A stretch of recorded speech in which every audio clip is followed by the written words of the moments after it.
আসসালামু আলাইকুম। আশা করি সবাই ভালো আছেন। আমেরিকা ধীরে ধীরে লাইনে ফিরছে। ইরান আরও একটি বড় স্বস্তি পেয়েছে। ইরানের উপর যত অভিযোগ অতীতে আনা হয়েছে এবং আজও আনা হচ্ছে, সেগুলোর পেছনে কোনো না কোনো অজুহাত থাকে। যেমন ইরাকের এয়ারলাইন্সগুলো আইআরজিসির সাথে মিলে কাজ করত, ইরানের সাথে মিলে কাজ করত। আমেরিকা এবং ইউরোপ আইআরজিসিকে তাদের সন্ত্রাসী তালিকার অন্তর্ভুক্ত করে রেখেছিল এবং নানা ধরনের বাহানা তৈরি করেছিল।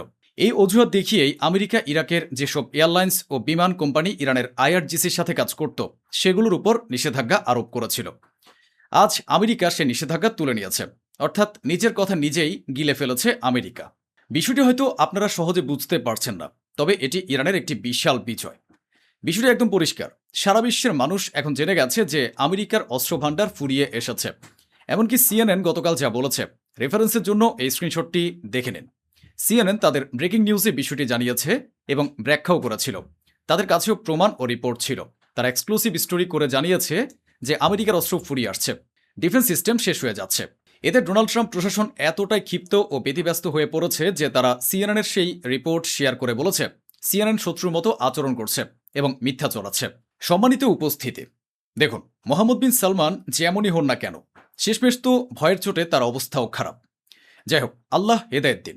আপনাদের স্ক্রিনে মোহাম্মদ বিন সালমানের সে ভিডিও ক্লিপটি রয়েছে, যেখানে তিনি তার মন্ত্রিসভার সাথে কথা বলছেন এবং সৌদি আরব সরকারের কাছে আনুষ্ঠানিকভাবে দাবি জানিয়েছে যে ইরান ও আমেরিকার মধ্যে উত্তেজনা প্রশমিত হোক।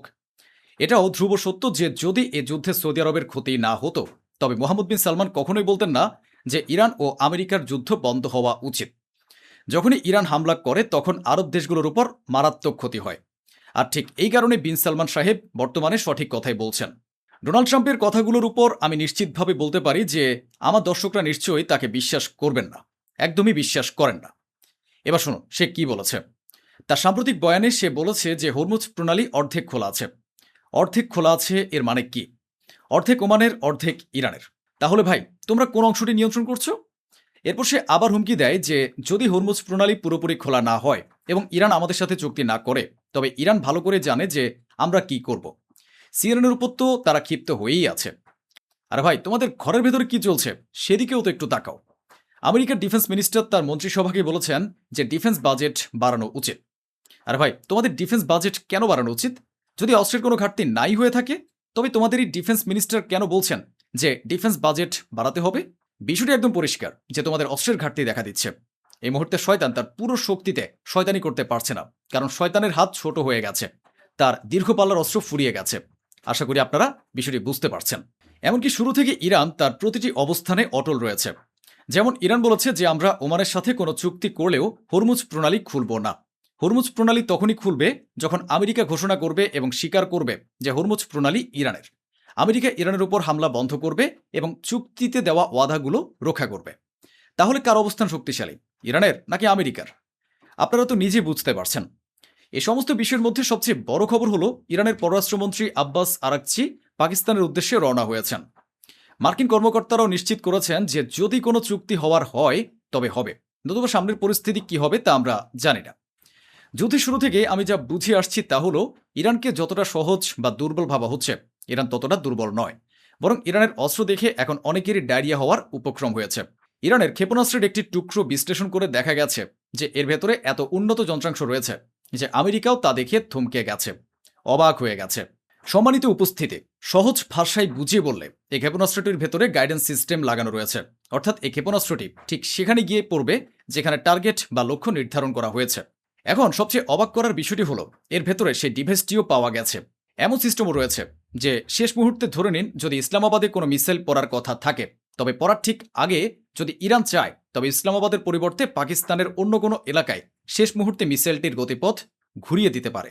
অর্থাৎ আকাশে উড়ন্ত অবস্থায় থাকা মিসাইলটিকে তারা নিয়ন্ত্রণ করতে পারে।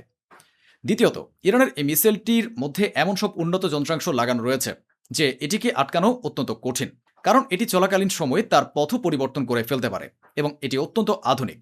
এতে এমন প্রযুক্তি ব্যবহার করা হয়েছে যা দেখে বিশ্বের অস্ত্র প্রস্তুতকারক দেশগুলো অবাক হয়ে গেছে। পাশাপাশি এই খবরটিও নিশ্চিত যে ইরান ইরাকের একটি ট্যাঙ্কারকে অনুমতি দিয়ে যাওয়ার ব্যবস্থা করে দিয়েছে। একটু ভেবে দেখুন, ধীরে ধীরে ডোনাল্ড ট্রাম্পের পুরো তরি ডুবতে বসেছে। এই রিপোর্টটি প্রকাশ পেয়েছে। বর্তমানে ৮৮% আমেরিকান স্বীকার করেছে যে ইরানের সাথে যুদ্ধ নিয়ে ডোনাল্ড ট্রাম্পের লক্ষ্যগুলো পূরণ হয়নি, অর্থাৎ ডোনাল্ড ট্রাম্প ইরানের কাছে হেরে গেছেন। এদিকে ইরানি কর্মকর্তারাও নিশ্চিত করেছেন যে আমাদের ইরানে কোনো জিনিসের কোনো কমতি নেই এবং ভবিষ্যতেও হবে না। ইরানের সমস্ত মানুষ যেন বিষয়টি মাথায় রাখেন। তাই আমেরিকার পক্ষ থেকে আমাদের বিরুদ্ধে যে অবরোধ বা ব্লকেজ আরোপ করা হয়েছে তাতে আমাদের উপর কোনো প্রভাব পড়বে না। সম্মানিত উপস্থিতি, এই রিপোর্টগুলো চলে এসেছে যে হরমুজ প্রণালী পরিচালনা সংক্রান্ত ড্রাফটটি প্রস্তুত হয়ে গেছে। যে নিয়মকানুন, রেগুলেশন এবং শর্তগুলো রয়েছে ইরান সেগুলো তৈরি করে ফেলেছে এবং অপর পক্ষ তাতে রাজি হয়েছে। এখন কেবল ইরানের সর্বোচ্চ নেতার সম্মতির অপেক্ষা। একবার ভেবে দেখুন আমেরিকার অন্দরমহলে কি পরিমাণ আলোড়ন সৃষ্টি হয়েছে। তারা সিএনএনকে বলছে যে সিএনএন মিথ্যা বলছে, অথচ ঠিক তার পরের দিনই অন্য এক মার্কিন কর্মকর্তা সিএনএনের সামনে এসে বলেছেন আমেরিকার অস্ত্রের যে ঘাটতি দেখা দিচ্ছে তা অত্যন্ত বিপজ্জনক, কারণ এরপর আমরা নিজেদের মিত্রদের, আরবদের এবং নিজেদেরও রক্ষা করতে পারবো না। আমি গত পরশুদিন জোরালোভাবে যা বলেছিলাম আজ ইরানও ঠিক সেটাই বলেছে। ওমানের সাথে আমাদের যে চুক্তি চূড়ান্ত হওয়ার কথা ছিল তা পিছিয়ে যাওয়ার কারণ হলো ডোনাল্ড ট্রাম্প ও মার্কিন কর্মকর্তারা হুমকি দিচ্ছেন। হুমকির মুখে কোনো চুক্তি হতে পারে না। ইরানের প্রেসিডেন্ট পেজেশকিয়ান বলেছেন মুসলিম বিশ্বের জন্য ফিলিস্তিনের ইস্যুটি অত্যন্ত গুরুত্বপূর্ণ, তাই আমরা ইসলামিক ব্রাদারহুড এবং ফিলিস্তিনকে সমর্থন জানিয়ে যাব। বাহ রে ইরান, বাহ! অথচ সমস্ত মুসলমান ব্রাদারহুড মিলে ইরানের পিঠে ছুরি মেরেছে। একটু অনুভব করুন তো, শিয়া হওয়ার কারণে হয়তো ইরানকে ঘৃণা করতে পারেন, কিন্তু অন্তত কিছু তো লজ্জা করুন এবং প্রশংসা করুন যে ইরান এমন সাহসী বক্তব্য দিচ্ছে। আপনাদের অন্য মুসলিম দেশগুলো তো কোনো কথাই বলছে না। আপনার ইরানকে ধোঁকা দিয়েছে। আরবরা ইরানের উপর হামলা করেছে, ইসরায়েল ও আমেরিকার সাথে হাত মিলিয়েছে। কিন্তু এত কিছুর পরও পেজেশকিয়ান বলেছেন যে ফিলিস্তিনের ইস্যু অত্যন্ত গুরুত্বপূর্ণ, তাই আমরা ইসলামিক ব্রাদারহুডকে সমর্থন করি এবং করে যাব। অন্যদিকে ইসরায়েল অ্যারো 3 এয়ার ডিফেন্স সিস্টেমের সফল পরীক্ষা চালিয়েছে। পরীক্ষার সেই ভিডিওটি আপনাদের সামনে রয়েছে।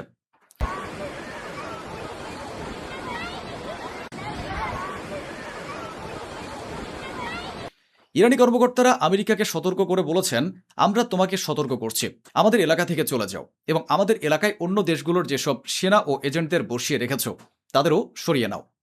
ইরানের পররাষ্ট্রমন্ত্রীর সাথে ইতালির পররাষ্ট্রমন্ত্রী ফোনে কথা বলেছেন, বেশ কিছু গুরুত্বপূর্ণ বিষয় এবং আঞ্চলিক ইস্যু নিয়ে আলোচনা করেছেন। ওদিকে মানবাধিকারও নড়ে চড়ে বসেছে। মানবাধিকার সংস্থা হিউম্যান রাইটস ওয়াচ জানিয়েছে ইরান মাত্র কয়েক মাসের মধ্যে তাদের দেশে 56 জনের বেশি মানুষকে ফাঁসি দিয়েছে। অথচ এই মানবাধিকার সংস্থার এতটুকু দম বা সাহস নেই যে তারা এই কথা বলতে পারে ফিলিস্তিনের গাজায় একই পরিবারের, একই বংশের 150 জনেরও বেশি মানুষের লাশ উদ্ধার হয়েছে। ইসরায়েল ও আমেরিকা যুদ্ধ অপরাধ করেছে।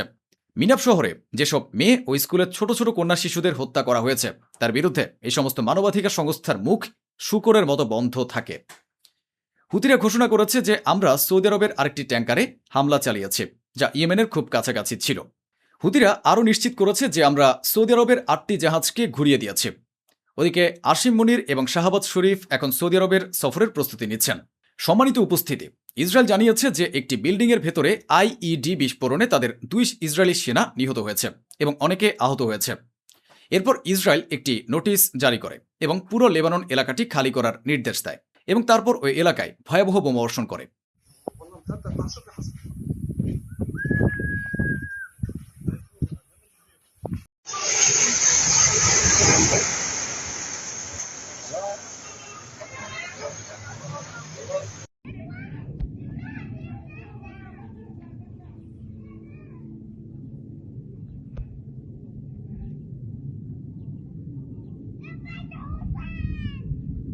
ইসরায়েলের এসব হামলায় একজন লেবানিজ নাগরিক নিহত হয়েছেন। 12 জন লেবানিজ গুরুতর আহত হয়েছেন, যাদের মধ্যে 2 থেকে 3 জনের অবস্থা আশঙ্কাজনক। আমেরিকার প্রেসিডেন্ট ডোনাল্ড ট্রাম্প দাবি করেছেন যে আমি সরাসরি হিজবুল্লাহর সাথে কথা বলতে চাই, কিন্তু লেবাননের হিজবুল্লাহ সাফ জানিয়ে দিয়েছে যে আমাদের কোনো কথা বলার নেই। সম্মানিত উপস্থিতি, এই দৃশ্যটির দিকে একবার তাকান। ইসরায়েলের বসতি স্থাপনকারীরা লেবাননের ভেতরে ঢুকে পড়েছে। আপনারা কি কখনো নিজের দেশের সীমান্ত পার হয়ে অন্য দেশে প্রবেশ করতে পারেন? এটি সরাসরি আন্তর্জাতিক যুদ্ধ অপরাধ। কোনো মতে ইসরায়েলি সেনাবাহিনী সেই সেটলারদের লেবানন থেকে ধরে গাড়িতে সম্মানের সাথে বসিয়ে আবার ইসরায়েলে ফিরিয়ে নিয়ে গেছে। ইরানের প্রেসিডেন্ট বলেছেন যে শত্রুর পরিকল্পনা ছিল মাত্র 2 দিনের মধ্যে ইরানের উপর দখল কায়েম করা, যেমনটি তারা সিরিয়ায় করেছে, যেমনটি ভেনেজুয়েলায় করেছে। কিন্তু সমস্ত প্রতিকূলতা ও চ্যালেঞ্জের পরেও আমরা আজও দৃঢ়ভাবে দাঁড়িয়ে আছি। ইরানের প্রেসিডেন্ট আরও বলেছেন, আমি যতই ভাবি না কেন আজ পর্যন্ত এর কোনো যুক্তি খুঁজে পাই না যে আমাদের সর্বোচ্চ কমান্ডার এবং বিজ্ঞানীদের কেন এভাবে হত্যা করা হলো। তাদের এই হত্যার পেছনের আসল কারণ কি? এটি সত্যি বোধগম্য নয়, কারণ তারা নিজেদের পরিবারের সাথে নিজ নিজ বাড়িতে অবস্থান করছিলেন। বাড়িতে থাকা অবস্থায় ইসরায়েল ও আমেরিকা তাদের হত্যা করেছে। ইরানের প্রেসিডেন্ট নিজেই এই কথা স্বীকার করেছেন এবং বলেছেন ইরানের সর্বোচ্চ নেতার সাথে যোগাযোগ করা বা তার সাথে কথা বলা অত্যন্ত কঠিন, তবে তার উপস্থিতি আমাদের মনে শক্তির যোগান দিচ্ছে। সম্মানিত উপস্থিতি, ওমানের কাছাকাছি অবস্থিত একটি ট্যাঙ্কারের স্যাটেলাইট ইমেজ সামনে এসেছে। সেই ট্যাঙ্কারটিতে ইরান হামলা চালিয়েছিল, যার ফলে ট্যাঙ্কার থেকে সমস্ত তেল ছুঁয়ে পড়ার দৃশ্য স্যাটেলাইট ইমেজে রেকর্ড হয়েছে। ইসরায়েলের কট্টরপন্থী প্রধানমন্ত্রী বেনিয়ামিন নেতানিয়াহু বলেছেন, বিশ্বের অনেক দেশ আমাদের এবং আমাদের সেনাবাহিনীকে তাদের আদর্শ মনে করে। বিশ্বের অনেক নেতা আমাকে বলেছেন, আমরা আপনাদের সেনাবাহিনীর ভক্ত, আমাদের সেনাবাহিনী আপনাদের বাহিনীকে অনুসরণ করে, আর আমরা সারা বিশ্বে একক ও অনন্য।